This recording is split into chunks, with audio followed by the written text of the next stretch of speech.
Well, this was an unexpected movie, both in a good way and actually in a bad way.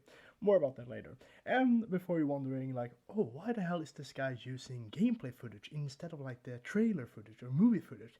Well, it's because the last time I put out a video where I was talking, when I was talking about a movie, well, I was actually getting a copyright strike, and the video was not allowed to be actually shown on my channel.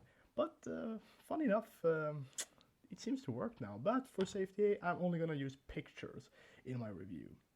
So, let's begin with the Batman. The movie is directed by Matt Reeves, who is most known for the continuation of the Planet of the Apes movie. And the movie is starring Robert Pattinson as Batman, who is most famous for, well, okay, let's try to be a positive for this movie. The story is set 2 years after Batman has arrived in Gotham City, and people of the higher class is being killed by the serial killer, the Riddler. And Batman is tasked by Jim Gordon to help them find who the Riddler is. So this is already looking pretty good because this is actually the first Batman movie that is live action that actually has a mystery because we have never ever had that. So this is kind of very similar to the movie Seven, however, not as much as I wish it was like Seven. Again, more about that later. This movie as well takes a lot of inspiration from the comic book Long Halloween, and even some inspirations from actually the Batman comic book Year One. But I mean, this is more like Year Two. But yeah, you get the point. But what I've actually loved with that Long Halloween, like that this movie is a little bit based on, is that it's very much different from the comic book actually. So if you've read that comic book, you're not probably gonna guess what's gonna be the outcome of this movie. So that's kind of nice that they have only like borrowed element from those comic books. Let's talk about some of the parts of this movie that is viable to discuss, in my opinion.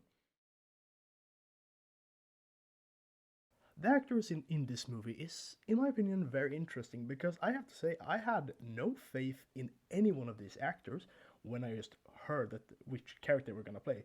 I had no faith in the actor who's gonna play Batman. I had no faith in the actor who's gonna play Jim Gordon or Alfred, Oswald, or like Penguin. And of course, we have Catwoman. I had no faith in them. And of course, there is a reason for all of this. Like, for example, the actor who plays Alfred. Yeah, he's very much known for like the Black Panther villain, and I'm not gonna lie, I almost couldn't see him as anything else but that. And we as well have, the actor who plays Jim Gordon and Catwoman is, yeah, I'm just gonna go out and say it, people. I'm not a big fan when someone race swap character because like people are like, well, there's nothing wrong with like a black actor taking the role of a white character, but reverse that. That's just racism. So I wasn't a big fan of that they did this, but I have to say, at least with Catwoman, they did a really different version of Catwoman, and I really liked it. I had never seen actually this in a movie or a video game actually with Catwoman. I'm not gonna spoil like what's different about her, but yeah, they did. So I can respect their decision to like completely do a different Catwoman. Jim Gordon, in my opinion, I'm gonna talk a little bit more about him later, but he didn't really do anything for me. Like, I don't know, I wasn't a big fan of him. He was a good actor who portrays him, but I wasn't a big fan of him. And the actor who portrays Penguin, well, when I saw this first, I was like, no way this guy's gonna play this. But with all the makeup he was given, it basically looks like he was picked up from the Arkham games and put in a live action movie. He looked phenomenal, and he was a great actor who actually portrayed him as well. And of course, the final thing is, of course, Robert Pattinson as Batman. It's kind of a yes and no. There is parts in this movie where I like, yeah, this works great, but there is places where it, in my opinion, just feels weird, and it has actually nothing to do with the Twilight movies at all. I'm just saying, like, it just feels off sometimes. But overall, all the actors in this movie, even the actor who portrays the Riddler, which I'm not gonna spoil because, as I said, this is a very much yeah, it's a mystery movie. So you have to just watch the movie if you want to know all that. But the actor as well did a phenomenal job with the role. But let's just go back a little bit to Jim Gordon. I mean, in my opinion, he didn't really do anything like interesting in this movie. He was just there. He didn't really do anything. I mean, I'm hopefully gonna probably enjoy this actor more when the TV show Gotham PD will be released, because that show should apparently be set like 1 year before Batman arrive. It's gonna be some kind of cop show, so I mean, yeah, maybe I'm gonna enjoy him more in that one. But here, I didn't really think that he got anything to do really in this movie. My friends probably, however, thinks that I'm really stupid because like, yeah, no, what the hell are you talking about? But I must like, yeah, it's just me. I didn't really think he did anything. However, something I really hope that they will explain in that like Gotham PD show is because here's something that I really am annoyed about this movie. The movie isn't really clear if like the cops and Batman are able to work together, because in the movie it feels basically like Jim is the only one who works with Batman. Yeah, and that's fine. That's fine. That's a cool thing. He's like in the shadows and helping him out. Like, yeah, but if that's the case, why the hell have the Gotham people agreed to put up a big like bat signal? I mean, that has to be a lot of money that is spent, and and I'm like, how did the police captain agree to this when he's so obviously against Batman? That's something that I think they need to explain a little bit, because it really feels like the cops hate Batman in this movie. It feels like this. They call him a freak. They call him everything stupid. Yeah, but Jim is like, no, no, no. He works with me. But it's like, how did you pitch that idea? Be like, hey, police captain. Yeah, what is it, Jim? Well, can we put it in like a big like bat symbol so we can signal, that superhero that you hate, so that can help us like solve crimes and all that? Can we do that? Can we take some of the tax money from Gotham to like build this shit? And the police captain's like, oh, okay, yeah, yeah, thank you, sir. Let's go fight crime. Like, that can't be how that like happened. Like, they have to like show how did Jim pitch that idea to like put in a starlight for like, yeah, for Batman. Yeah. So yeah, that's kind of an unclear thing in my opinion. But as I said, that actor did a great job in this movie to portray the character. Jim is probably the only one I'm a little bit like, could have done better. So let's continue. So the cast is not the only thing that's new for this Batman. We as well have a completely new look at some of the character, like the costumes, but also Gotham has actually changed a lot. Something that I was thinking when I watched this movie, kind of, was that this movie feels like a combination of the Christopher Nolan Batman and as well the Tim Burke's Batman. I think that's his name. Like, it feels like they were combining realism with the comic book, because it was pretty clear to me, like when I watched The Dark Knight first time, this is a comic book, or like this is a movie that is asking the question, how would it look if Batman was in real life? However, the Tim Burke's Batman is more like, what would Batman comics be in live action? And that's what he gives us. So I mean, it was very nice to like have that both realism but both as well comic book, because this is still a comic book movie, but it's nice that they're trying to still keep it somewhat realistic. And I'm not saying this entire movie is realistic. Like, there is a scene where Batman like hits his head, and I'm like, he would have died from that probably, or had severe like brain trauma or whatever. Like, he would not be able to walk off that. So I mean, that's kind of a nice thing, and I as well love that they gave this look to the Riddler. I mean, it looked so much like a sadistic serial killer. I mean, it just works very nicely. I was kind of annoyed that they didn't go for like, the green suit and this like weird hat he has, and of course the Riddler ship. But I was thinking like, which one of these would you be actually scared of? Because the first scene when the Riddler attacks someone in this movie, I'm not gonna lie, I a little bit jumped to it because he's screaming. He's like, this is just a psycho. Like, it worked so well. I loved as well like Batman's new or like flying ability and his like gadgets. It was realism, but it was also comic book. So good job actually. I mean, I have to say, compared to like the Dark Knight movies, I think like this soundtrack isn't as good.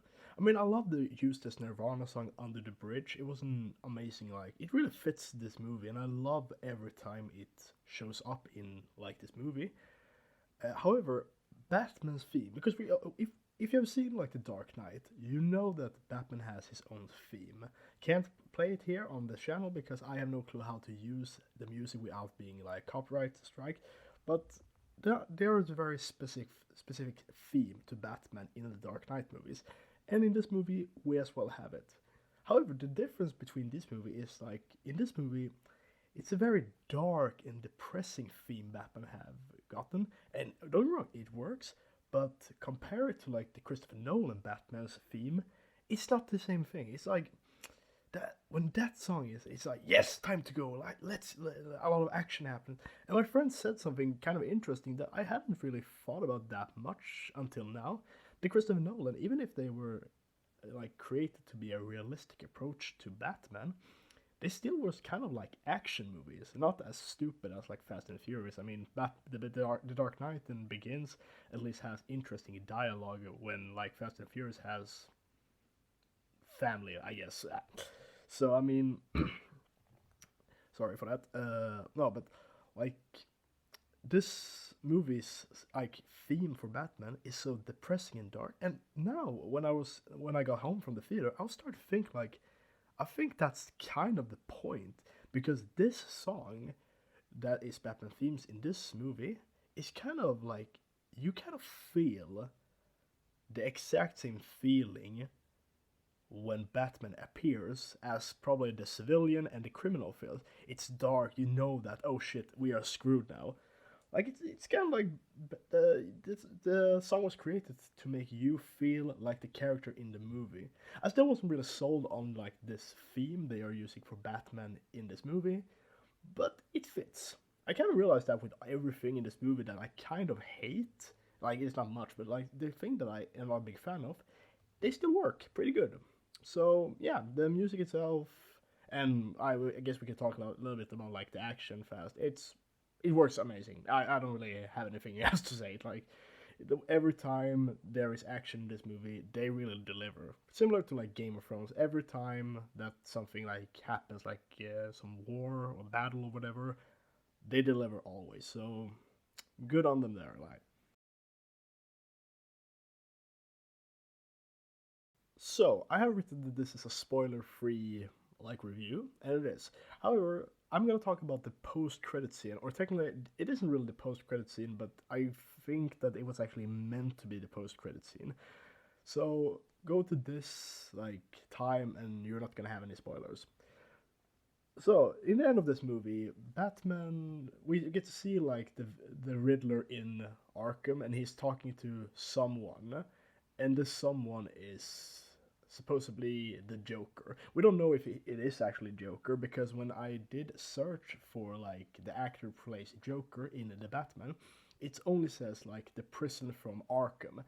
So we don't really know, but I think it's pretty obvious that it is. And first, me and my friends was kind of hyped. We were like, "Oh, this sounds kind of good. Like, it doesn't sound as good maybe as Heath Ledger or Joaquin Phoenix, but it sounds pretty good." However, when we heard the laugh, we kind of looked at each other and we were like, "This doesn't sound good. Like, the laugh doesn't really fit Joker. I mean, of course, it fits Joker, but it's not really what we were prepared for." Me personally, I was just like hoping, like in the end of this movie, we were gonna see a post-credit scene with either William Defoe as the Joker or Johnny Depp as the Joker or Jim Carrey. I mean, I think these three actors would be my top 10 like Jokers actually. Instead, we get this actor. I have not seen him in much actually, and I am really curious if actually he's going to be the Joker because as I've said already, they have not confirmed that this is the Joker. I mean, we can all say like, yeah, it's the Joker, but it's technically isn't said that this is the Joker, and he's in such a like short like clip, so they could just like choose to have a completely different actor actually in the next movie because we never see his face, so it's a possibility. But personally, not really sold on this Joker yet.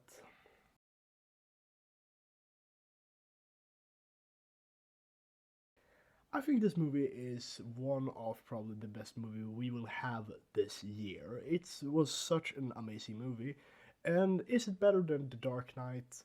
Um, Actually, no. I personally don't think so. But it could be nostalgia that is actually like just is a big part of that because I saw that movie when I was very young and I have loved it so much and I rewatch it all the time.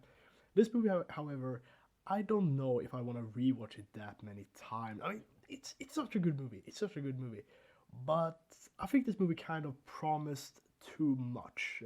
Did deliver, in my opinion, on everything it promised, but it just seems that we were gonna have this movie that would be in a competition with like Seven on the criminal movies, and this movie isn't, in my opinion, that movie. I can watch Seven probably 10 times in one day. This movie, maybe two. And I mean, this movie is 3 hours long, so I mean that could be the reason. But personally, I just feel like this movie could be more. This movie could be more, and for all we know, that's a possibility. What actually this movie, like movie series, will be? Because as I said, we have like the Gotham Police Department television show that is gonna start. We as well have the Penguin television show. I have no clue what that is gonna be about. So it's pretty obvious that they are trying to build a universe around this Batman, and I'm all for it. However, if they are gonna go all out on the criminal element, they really have to have like they really need to know when they are going to stop with this movie because with superheroes and with criminal like movies, like for example here in Sweden we have a long history of like criminal shows, and it's pretty clear that after a while they just make this movie because of the money. They don't make it because they care about anything. So I think like maybe five or maybe even just a trilogy will be enough with this Batman. So that's something I think that we need to think about. Like we can't just like continue making this movie. And I mean, I'm not making this movie, but I think that's something they have to understand. They can't just continue making this movie just because they want to make money. They need to like have some kind of plan, and hopefully they do. They are not gonna do what like the DCEU did. They started a project and being like, yeah, we're gonna do a universe around this because now they hopefully have learned from their mistake and gonna make something good. So I'm gonna give this movie 4 out of 5. And yeah, I know, this movie's so good. It should have 5 out of 5. But as I said, I'm not.